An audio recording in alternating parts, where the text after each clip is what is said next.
యేసు రక్తమే జయం పరిచర్య ప్రైజ్ ద లార్డ్. ఏప్రిల్ 8వ తేదీ 2024.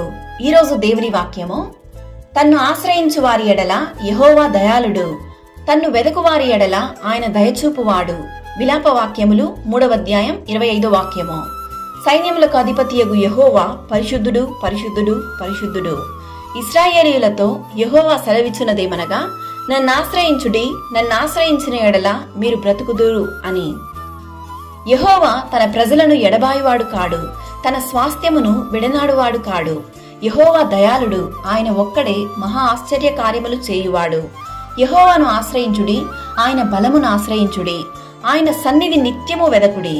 ఈ వాక్యం వింటున్న ప్రియ సహోదరి సహోదరులారా, ప్రతి సమస్యను బట్టి లేక ప్రతి కార్యాన్ని బట్టి నీవు మనుషులను ఆశ్రయించక యేసయ్యను ఆశ్రయించు.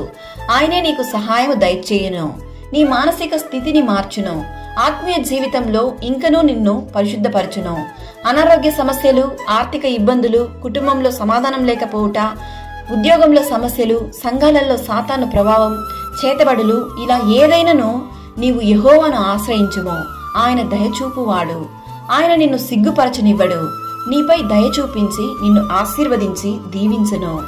నీ సకల సమస్యల అన్నిట్లో నుండి ఆయన నిన్ను విడిపించును. సకల ఘనత మహిమ ప్రభావములు యేసయ్యకు మాత్రమే కలుగునుగాక. ఆమేన్. God bless you.